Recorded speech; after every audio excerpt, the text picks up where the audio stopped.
दोस्तों welcome everyone to dear मित्रों। तो दोस्तों काफी समय के बाद आज हमारे यहाँ पे वीडियो आ रहा है और काफी बच्चों ने रिक्वेस्ट की थी बहुत सारे सम्स के लिए। हम पूरी की पूरी कोशिश करेंगे जितने ज्यादा सम्स हमसे हो पाए एग्जाम्स के पहले इतने सारे कवर अप हो जाए। ये वाला सम भी जो है दोस्तों रिक्वेस्ट में से हमारे इंस्टाग्राम यूजर्स के हमारे पेज पे हम लोग को क्वेश्चन पूछा गया था कि एक वाला सोल्यूशन करवा दीजिए एग्जाम से पहले।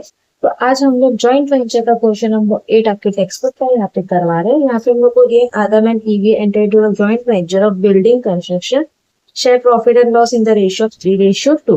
For joint venture business, each contribution 8 lakh and deposit in the bank and open a joint bank account. ठीक है। तो दोस्तों हम लोग को जॉइंट वेंचर के लिए बेसिकली 3 अकाउंट रखते हैं। एक जॉइंट वेंचर रहता है, एक कैपिटल रहता है, जॉइंट बैंक अकाउंट रहता है। जैसे कि आप देख सकते हैं वीडियो पे मैंने वो सारे बना के रख दिए। ठीक है। सबसे पहले उन्होंने बोला है कि 8 लाख डिपॉजिट करके उन्होंने अपना अकाउंट खुलवाया है। ठीक है। तो सबसे पहले कैपिटल में डाल देंगे by joint bank account. Each person का 8 लाख है, मतलब दोनों के अकाउंट में हम लोग का चला जाएगा 8 लाख और 8 लाख। ठीक है।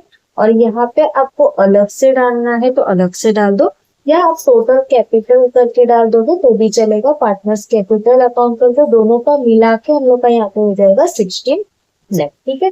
आपको जो सही पड़े अलग अलग डालना है तो अलग अलग भी डाल सकते हो।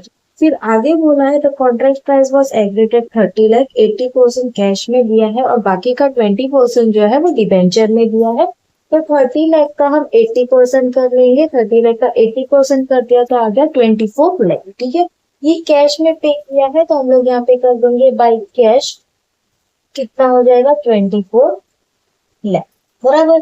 और कैश अकाउंट में कर देंगे टू जॉइंट वेंचर अकाउंट, कितना हो जाएगा 24 लाख। और बाकी का जो 20% बचा है वो हम लोग डिबेंचर में पे कर रहे हैं, लेकिन डिबेंचर का आगे पॉइंट है, इसके लिए फिलहाल हम लोग इसको यहाँ पे नहीं रुकेंगे। आगे बोला है following expense are paid by the joint bank account, design and architect, material और वेजेस। ठीक है।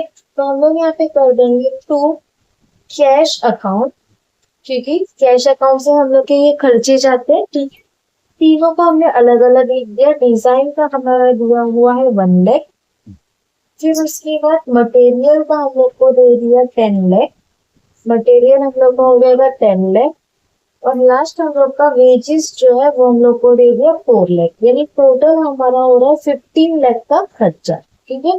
तो 15 लाख का खर्चा कहाँ से निकाल रहे? जॉइंट बैंक अकाउंट में से। तो इसी की क्रॉस एंट्री जॉइंट बैंक में डालिए। दोस्तों जितना ज्यादा आपको जॉइंट वेंचर इजी लगे तो उसमें वही देखना कि इसमें सिर्फ क्रॉस एंट्री करना है, मतलब एक एंट्री अगर डेबिट होगी तो दूसरी एंट्री आपकी क्रेडिट हो ही जाएगी बराबर। जैसे कि अभी ये 15 लाख है, उन्होंने क्वेश्चन में ही बोला है कि जॉइंट बैंक में से निकाल रहे, तो जॉइंट बैंक में क्रॉस एंट्री कर दोगे टू एक्सपांस कर दो 15 लाख बराबर। साथ में मैंने डाल दिया, सबका मिला के जो टोटल निकाला था वो। फिर आगे बोला है in addition to this Adam supply material costing 2 lakh in the godown. तो यहाँ पे कर देंगे टू आदम कैपिटल, और आप ये ब्रैकेट में लिखना चाहो तो ब्रैकेट में लिख दो मटेरियल प्रोवाइड कर रहे हैं कितने का 2 लाख का। अब जैसे कि यहाँ पे वो खुद पर्सनल प्रोवाइड कर रहे हैं, जब भी पर्सनल एक्सपेंस आता है तो उनके कैपिटल में ही जाएगा। जैसे कि ये डेबिट में है तो उसका दूसरा एंट्री क्रेडिट में चला जाएगा बाय मटेरियल सप्लाई, कितना था 2 लाख बराबर। फिर आगे बोला है Eve rendered service as a supervisor for which she is entitled to remuneration at 2% of contract. तो अभी हमने निकाला था कॉन्ट्रैक्ट हम लोग का था 30 लाख का। 30 लाख का अगर हमें 2% कर देंगे तो हमारा आ जाएगा 60,000। ठीक है। 60,000 जो है वो एवी का रेम्यूनरेशन है। तो यहाँ पे हम लोग कर देंगे ई कैपिटल, डेफिनेटली कैपिटल में जाएगा क्योंकि उसको मिलने वाला है। तो यहाँ पे हम लोग का हो जाएगा 60,000 और यहाँ पे कर देंगे पाए रेम्यूनरेशन, ईवी के अकाउंट में हो जाएगा 60,000। ठीक है। फिर आगे बोला है contract price was agreed and receive on computation of the price after debenture receive debenture of 4 lakh was sold at 20% discount. जैसे कि मैंने दोस्तों बोला था कि जो 20% डिवेंचर बचा है उसका आगे हम लोग को काम है। अब वही काम है, देखो 30 लाख का 80% तो हमने कैश में पे कर दिया, बाकी का 20% का क्या? तो 20% अगर हम निकालेंगे तो 20% मतलब डिबेंचर हम लोग का आ रहा था 6 लाख का बराबर। 6 लाख के डिबेंचर में 4 लाख का डिबेंचर जो है वो कैश में सोल्ड करें, लेकिन 20% डिस्काउंट के साथ। ठीक है, तो यहाँ पे हम लोग कर देंगे बाय कैश। ठीक है, 4 लाख में 20% डिस्काउंट यानी 4 लाख में 20% हम लोग को करना है माइनस। तो 4 लाख में 20% हमने माइनस कर दिया, तो 3,20,000 में हम लोग ने डिबेंचर को सोल्ड किया। ठीक है, आप चाहो तो इसके बाजू में ब्रैकेट में कर देते हो डिबेंचर सोल्ड। ठीक है, अब इसके एंट्री कैश लिखा है तो डेफिनेटली कैश यानी जॉइंट बैंक में चला जाएगा। टू डिबेंचर सोल्ड कितने में हो गया, 3,20,000। ठीक है, अब दोस्तों देखो वापस मैं चीज समझा रही हूँ कि हम लोग का डिबेंचर आ रहा था टोटल 6 लाख का, जिसमें से 4 लाख तो उन्होंने बेच दिया, तो बचा कितना अभी हम लोग का, और 2 लाख। 2 लाख का डिबेंचर का क्या है, तो क्वेश्चन में ही आगे बोला है कि बाकी का जो डिबेंचर बचा है उसको आदम हाफ प्राइस में लेके जा रहा है, यानी 2 लाख का आधा कितना हो जाएगा दोस्तों, 1 लाख। तो यहाँ पे हम लोग कर देंगे बाय आदम कैपिटल, ब्रैकेट में कर देंगे डिबेंचर, और यहाँ पे हम लोग का हो जाएगा। ठीक है, क्या किया, 6 लाख का डिवेंचर था, 4 लाख हमने बेच दिया, बाकी का जो 2 लाख बचा था वो आदम लेके गया, लेकिन हाफ प्राइस में, इसकी वजह से हमने यहाँ पे 1 लाख डाल दिया। और दूसरा इसका एंट्री कैपिटल अकाउंट में जाएगा, टू डिवेंचर आदम के कॉलम में हो जाएगा 1 लाख, बराबर। और बाकी तो इसमें भी कुछ बचा नहीं, तो हम लोग को करना है टोटल।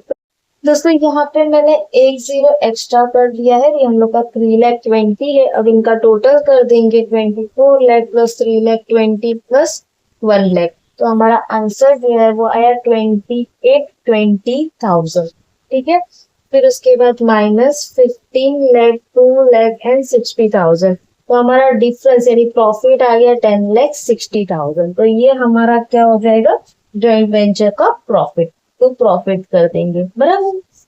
अब आपको यहाँ पे डाल देना है डिफरेंशिएट करके, तो आप डाल सकते हो, वरना आपको क्या करना है, डायरेक्टली कैपिटल में चले जाना है। यहाँ पे हम लोग कर देंगे प्रॉफिट, और ये जो आपका प्रॉफिट आया इसको बांटना है 3:2 पे। ठीक है, तो यहाँ पे कर देंगे 3 डिवाइड बाई 5, यानी आ जाएगा 63,6,000, और दूसरा 1060 इंटू 2 डिवाइड बाई 5 हो जाएगा 42,4,000।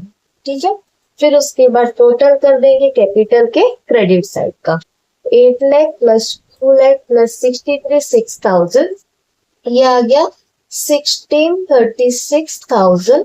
ठीक है, माइनस 1 लाख, तो डिफरेंस आ गया 15,36,000। तो ये कहाँ पे जाएगा दोस्तों, डेफिनेटली जॉइंट बैंक अकाउंट, क्योंकि वही हमारा एंड में जो है वो क्लोज होता है, बराबर। अब उसके बाद नेक्स्ट की क्या करेंगे, 8 लाख प्लस 60 प्लस 424,000, ये आ गया 12,84,000। और दूसरे साइड पर हम लोग के पास कोई और बैलेंस नहीं था, तो हम लोग का यही जॉइंट बैंक में चला जाएगा 12,84,000। ठीक है, और टोटल ये हमारा सेम। अब जॉइंट बैंक में हम लोग ये दोनों चीजों को ट्रांसफर कर देंगे, यहाँ पे कर देंगे बाय ए कैपिटल, कितना आया 15,36,000, और बाय ई कैपिटल कितना आया हम लोग का 12,84,000, बराबर। फिर टोटल कर देंगे प्लस 15,36,000 प्लस 15 लाख, ये आ गया 43,20, और दूसरे साइड में भी हम लोग का सेम होना चाहिए 16 लाख, 24 लाख एंड 3,20,000, तो ये भी हमारा आ गया 43,20, और इस तरीके से हमारा जॉइंट बैंक जो है वो टोटल टैली हो गया। तो दोस्तों हमेशा जॉइंट वेंचर में हमारा मेन जॉइंट बैंक अकाउंट जो है वो टैली होना जरूरी है, अगर वो टैली हो गया तो आपका सारा आंसर जो है वो करेक्ट हो गया। तो दोस्तों यहाँ पे हमारा ये सम जो है वो कंप्लीट हुआ, होपफुली आपको पूरा सम समझ आया होगा। समझ आया तो प्लीज अपने दोस्तों के साथ शेयर करना और डीएम को सब्सक्राइब करना बिल्कुल ना भूलेगा। मिलते हैं नेक्स्ट वीडियो में, तब तक के लिए बाय।